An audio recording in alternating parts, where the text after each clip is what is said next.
आज हम बात करेंगे जुपिटर के चांद यूरोपा की, जो बर्फ की चादर ओढ़े हुए एक राज छुपाए बैठा है। क्या यूरोपा के बर्फीले समंदर में एलियन लाइफ पनप रही है? आज हम इसी सवाल का जवाब ढूंढेंगे। तो तैयार हो जाइए, क्योंकि आज हम यूरोपा के बर्फीले समंदर में डुबकी लगाने जा रहे हैं और जानेंगे कि क्या वहां जीवन के बीज छुपे हुए हैं। अगर आप यूरोपा को दूर से देखें तो ये आपको एक सफेद गेंद की तरह दिखेगा जो बर्फ से ढका हुआ है, लेकिन जैसे जैसे आप करीब जाएंगे आपको इसकी खूबसूरती और रहस्यमयता का एहसास होगा। यूरोपा हमारे चांद से थोड़ा छोटा है, लेकिन इसकी सतह बिल्कुल अलग है। यहाँ आपको ऊंचे ऊंचे पहाड़ या गहरे गड्ढे नहीं दिखेंगे, बल्कि एक चिकनी चमकदार बर्फ की सतह दिखेगी जिस पर जगह जगह लाल और भूरे रंग की धारियां बनी हुई हैं। ये धारियां दरअसल दरारें और लकीरें हैं जो यूरोपा की बर्फीली सतह पर फैली हुई है। कुछ वैज्ञानिकों का मानना है कि ये दरारें ज्वारीय बलों की वजह से बनी हैं, जो जुपिटर के शक्तिशाली गुरुत्वाकर्षण के कारण पैदा होते हैं। इन दरारों से होकर यूरोपा के अंदरूनी महासागर का पानी ऊपर की ओर निकलता है और फिर जमकर वापस बर्फ बन जाता है। यूरोपा की सतह पर बहुत कम क्रेटर दिखाई देते हैं, जिससे पता चलता है कि इसकी सतह अपेक्षाकृत नई है, यानी कि अंदर से कुछ न कुछ हलचल तो जरूर मची हुई है। ये हलचल ज्वालामुखी गतिविधि या फिर अंदरूनी महासागर के कारण हो सकती है। यूरोपा की सतह पर मौजूद लाल और भूरे रंग के पदार्थ भी वैज्ञानिकों के लिए एक पहेली हैं। कुछ वैज्ञानिकों का मानना है कि ये रंग जटिल कार्बनिक अणुओं की वजह से हैं, जो जीवन के लिए आवश्यक हो सकते हैं। अब आते हैं उस सवाल पर जो यूरोपा को इतना खास बनाता है, क्या वहां पानी है? और जवाब है हाँ, और वो भी बहुत सारा। वैज्ञानिकों का मानना है कि यूरोपा की सतह के नीचे एक विशाल ग्लोबल महासागर छुपा हुआ है, जिसमें धरती के सभी महासागरों को मिलाकर भी जितना पानी है उससे भी ज्यादा पानी हो सकता है। यह पानी एक मोटी बर्फ की परत के नीचे दबा हुआ है, जिसकी मोटाई 15 से 25 किलोमीटर तक हो सकती है। लेकिन इस बर्फीली परत के नीचे यूरोपा का महासागर एक अलग ही दुनिया है। हमें इस महासागर के अस्तित्व के बारे में कैसे पता चला? इसके कई सबूत हैं। सबसे पहले जब वैज्ञानिकों ने यूरोपा के चुंबकीय क्षेत्र का अध्ययन किया तो उन्हें पता चला कि यह लगातार बदल रहा है। ये बदलाव जुपिटर के चुंबकीय क्षेत्र के साथ यूरोपा के अंदर किसी विद्युत सुचालक परत के संपर्क से पैदा हो रहे थे, और पानी बिजली का एक अच्छा सुचालक होता है। दूसरा सबूत मिला हमें यूरोपा की सतह पर मौजूद दरारों से निकलते हुए पानी के फव्वारों से। नासा के गैलीलियो अंतरिक्ष यान और हबल स्पेस टेलीस्कोप ने यूरोपा के दक्षिणी ध्रुव के पास ऐसे कई फव्वारे देखे हैं जो सैकड़ों किलोमीटर ऊंचाई तक पानी उछाल रहे थे। अब आते हैं उस सवाल पर जो सबसे ज्यादा रोमांचक है, क्या यूरोपा के महासागर में जीवन हो सकता है? यह सवाल अभी तक एक रहस्य बना हुआ है, लेकिन यूरोपा पर जीवन की संभावना को नकारा भी नहीं जा सकता। क्यों? क्योंकि यूरोपा पर जीवन के लिए 3 महत्वपूर्ण तत्व मौजूद हो सकते हैं: पानी, ऊर्जा का स्रोत और रासायनिक तत्व। पहला तत्व पानी तो हमें पता ही है कि यूरोपा पर बहुत ज्यादा मात्रा में मौजूद है। दूसरा तत्व ऊर्जा का स्रोत भी यूरोपा पर मौजूद हो सकता है। जुपिटर के शक्तिशाली गुरुत्वाकर्षण बल के कारण यूरोपा के अंदर लगातार ज्वारीय बल काम कर रहे हैं, जिससे इसके आंतरिक भाग में गर्मी पैदा होती है। यह गर्मी यूरोपा के महासागर को जमने से बचाए रखने और जीवन के लिए आवश्यक ऊर्जा प्रदान करने के लिए पर्याप्त हो सकती है। तीसरा तत्व रासायनिक तत्व भी यूरोपा पर मौजूद हो सकते हैं। यूरोपा की सतह पर मौजूद कार्बनिक अणु और अन्य रासायनिक तत्व इसके महासागर में घुलकर जीवन के लिए आवश्यक पोषक तत्व प्रदान कर सकते हैं। इसके अलावा कुछ वैज्ञानिकों का मानना है कि यूरोपा के महासागर के तल पर हाइड्रोथर्मल वेंट भी मौजूद हो सकते हैं। ये वेंट धरती के समुद्रों में भी पाए जाते हैं और ये अपने आसपास एक अनोखे पारिस्थितिकी तंत्र को जन्म देते हैं, जहां सूर्य के प्रकाश के बिना भी जीवन पनपता है। यूरोपा के राजों को खोलने के लिए वैज्ञानिक कई मिशनों पर काम कर रहे हैं। नासा का यूरोपा क्लिपर मिशन, जो 2024 में लॉन्च होने वाला है, यूरोपा की कक्षा में प्रवेश करेगा और इसकी सतह और आंतरिक संरचना का विस्तृत अध्ययन करेगा।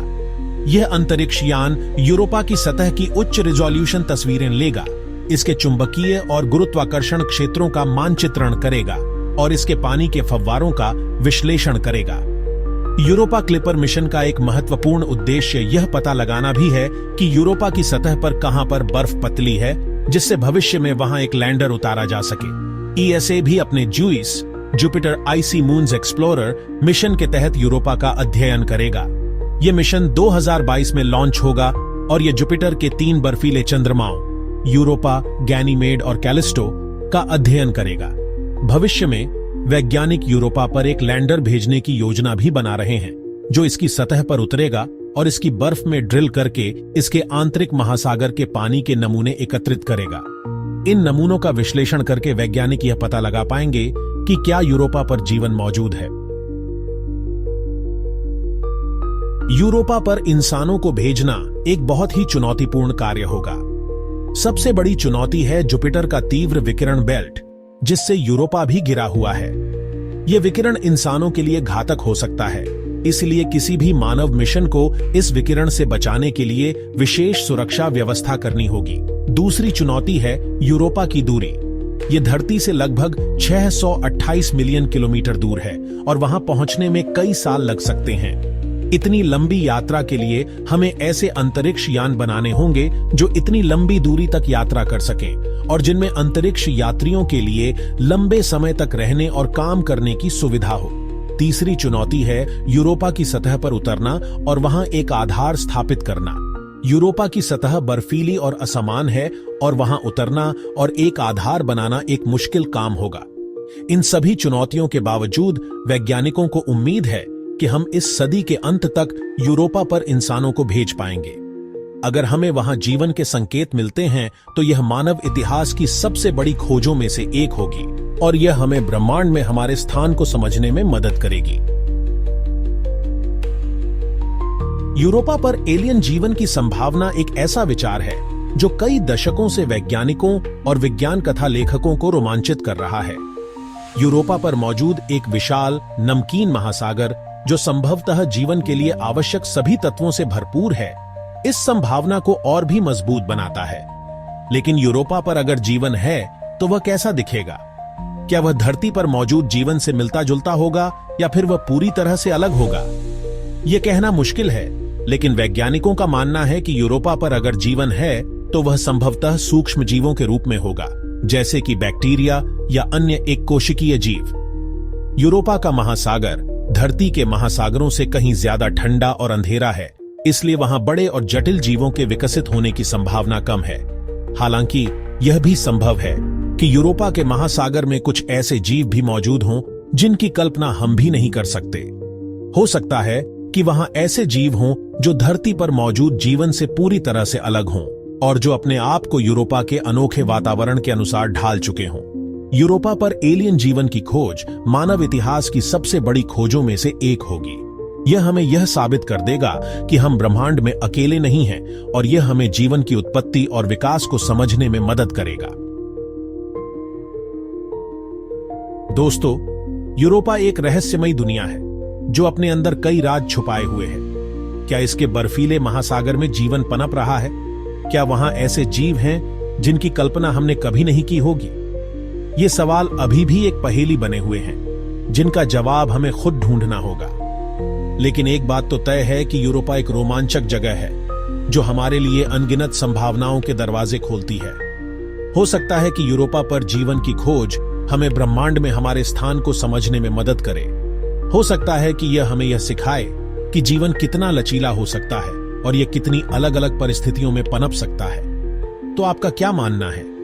क्या हमें यूरोपा पर जीवन मिलेगा? क्या हम इस रहस्य को सुलझा पाएंगे? मुझे यकीन है कि आपके मन में भी कई सवाल उठ रहे होंगे। अपने विचार नीचे कमेंट बॉक्स में जरूर शेयर करें। हमारी अपनी धरती पर जीवन की विविधता को देखते हुए यह कल्पना करना मुश्किल नहीं है कि यूरोपा के महासागर में भी कुछ अनोखा पनप रहा होगा। क्या वो जीवन हमसे मिलता जुलता होगा या फिर वो कुछ ऐसा होगा जिसे देखकर हमारी सारी परिभाषाएं बदल जाएं? ये तो समय ही बताएगा। लेकिन एक बात तो पक्की है, यूरोपा की खोज हमें जीवन, ब्रह्मांड और हम खुद को एक नए नजरिए से देखने पर मजबूर कर देगी। तो आइए हम सभी मिलकर इस रोमांचक सफर का हिस्सा बने और देखें कि यूरोपा के रहस्यों से पर्दा कब उठता है।